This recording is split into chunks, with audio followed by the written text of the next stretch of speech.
Salut à toi jeune brasseur, tu es féru d'IPA, de NEIPA et d'amertume? Ça tombe bien, aujourd'hui on parle du houblon.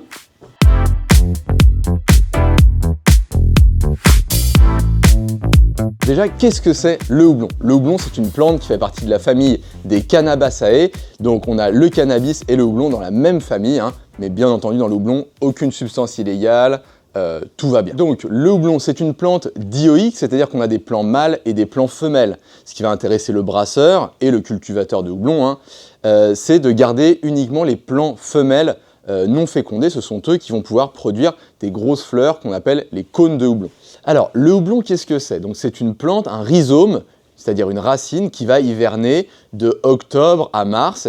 Et puis, à partir de mars, on arrive dans la période végétative, c'est-à-dire que la plante va commencer à sortir de terre, à grandir. Et au fur et à mesure des mois, jusqu'en juin, juillet, on va avoir le développement d'une grande plante que l'on va faire courir sur des fils de fer. Ça va faire comme des lianes qui peuvent atteindre plusieurs mètres de haut. À partir de juillet, août, c'est la floraison. On va avoir l'apparition des fleurs de houblon, ces cônes, qu'on va laisser mûrir et qu'on va récolter fin août, début septembre. C'est la période des récoltes des cônes de houblon. Et donc de là, dans les houblonnières, on va venir cueillir les lianes, les détacher, récolter les fleurs et les faire sécher pour tomber dans un taux d'humidité en dessous des 10% et éviter que ces cônes se dégradent. Mais utiliser des cônes séchés, il ne va pas pouvoir tellement les vendre. Les brasseurs, à part pour un côté très traditionnel, ne vont pas utiliser les fleurs séchées comme j'ai ici. Ça prend beaucoup de place et ça va absorber beaucoup de liquide et donc faire beaucoup de pertes. Le brasseur va plutôt préférer le houblon séché et compressé en pellets. Ça va vraiment être des petits granulés concentrés en matière d'intérêt du houblon. On va enlever des tiges, on va enlever des feuilles pour garder uniquement les composés intéressants du houblon. Alors revenons un petit peu sur notre cône de houblon, cette fleur. La base de la fleur, c'est ce qu'on appelle le rachis et c'est de là que naît les feuilles qu'on appelle les bractées. Alors ça, c'est bien sympa, mais ça ne nous intéresse pas tellement. C'est pas là que se cache la richesse du houblon. La richesse du houblon, elle est à l'intérieur de la fleur. C'est une poudre un peu résineuse qu'on appelle la lupuline. Et c'est ça qu'on cherche à concentrer dans le pellet. Le pellet, ce petit granulé de houblon, il est concentré en lupuline, c'est-à-dire que quand on va compresser la matière végétale, on va chercher à enlever le plus possible les fleurs, les tiges, les brindilles et concentrer en résine qui est beaucoup plus intéressante pour le brasseur. Alors revenons un petit peu à la composition de notre cône. C'est une feuille, c'est du végétal, donc la majeure partie, c'est ce qu'on appelle de la cellulose. C'est 40 à 50% du poids du cône, mais ça c'est pas tellement intéressant pour le brasseur. Pareil, il y a 10% d'humidité, c'est pas ce qui nous intéresse. Ce qui va intéresser le brasseur, c'est les composés chimiques contenus dans la lupuline, la richesse du houblon, et notamment dans la lupuline, on va retrouver les acides bêta et les acides alpha.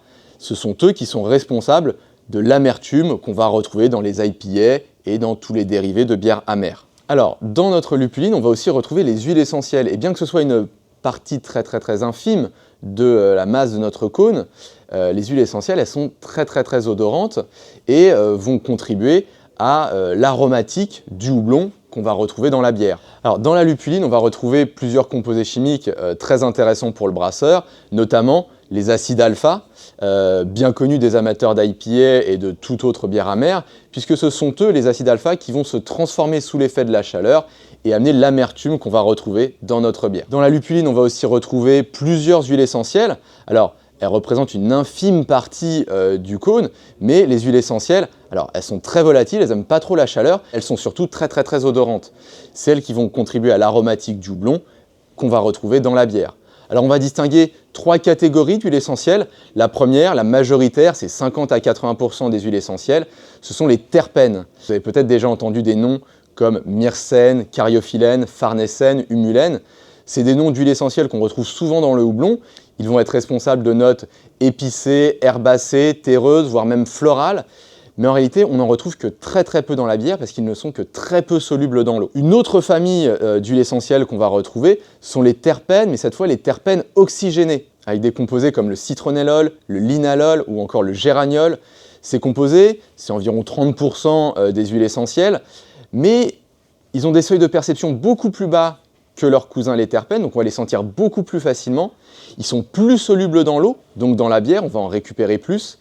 Et puis surtout, ils apportent des notes qui sont aujourd'hui très recherchées. Ça va être toutes les notes agrumes, fruités, florales. Et puis enfin, une famille vraiment minoritaire dans les huiles essentielles, les thiols. Alors bien qu'ils ne représentent que 1% des huiles essentielles du houblon, ils ont un seuil de perception encore plus bas, donc une quantité infime suffit à ce qu'on les sente et ils sont très recherchés, notamment avec toutes les variétés de houblon américains ou néo-zélandais. C'est eux qui vont apporter des notes de fruits tropicaux comme mangue, passion, goyave, litchi. On a donc deux facettes du houblon, l'amertume et l'aromatique. L'amertume, donc les acides alpha, vont avoir besoin de chauffer. C'est pour ça qu'on va mettre du houblon pendant l'ébullition pour que le houblon chauffe et que les acides alpha se transforment. On appelle ça les acides iso-alpha et ce sont eux qui sont responsables de l'amertume. On va pouvoir mesurer cette amertume, on a une échelle d'amertume qui s'appelle l'IBU, l'International Bitterness Unit, et ce n'est ni plus ni moins qu'une mesure de la concentration en acide iso-alpha en milligrammes par litre. Et pour avoir cette transformation des acides alpha en acide iso-alpha, eh bien, plus on va faire bouillir le houblon, mieux c'est. On estime qu'on atteint le maximum de transformation sur une ébullition de 40 à 60 minutes. Mais concernant l'aspect aromatique, les huiles essentielles sont très volatiles et donc n'aiment pas du tout la chaleur, elles vont s'évaporer très vite.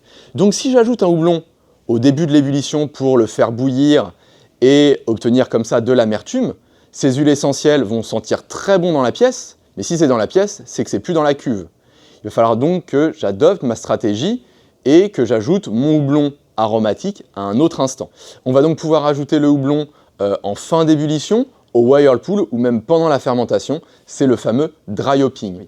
Le but est d'ajouter le houblon avec un minimum de chaleur pour apporter peu d'amertume et en même temps extraire le maximum d'aromatique. Et selon l'instant d'ajout de notre houblon, on va récupérer différents composés d'aromatiques, certains vont être extraits, d'autres vont s'évaporer, et donc on va avoir différentes facettes de notre houblon qui va s'exprimer. En résumé, le houblonnage dépend de plusieurs paramètres. Déjà, la variété de houblon qu'on va utiliser, et donc sa composition. Et puis aussi la façon dont on va le travailler. Un ajout à chaud va plutôt maximiser la transformation des acides alpha en iso-alpha et donc apporter de l'amertume. Alors qu'un ajout à froid, au whirlpool ou en fermentation va minimiser l'amertume et au contraire maximiser l'extraction des huiles essentielles et donc apporter de l'aromatique à notre bière. Il existe différentes techniques pour maximiser l'extraction de ces composés d'intérêt. Alors si vous voulez en apprendre plus sur les différents moments pour ajouter votre houblon pendant l'ébullition ou alors les différents instants pour effectuer votre dry hopping pendant la fermentation, je vous donne rendez-vous dans une prochaine vidéo.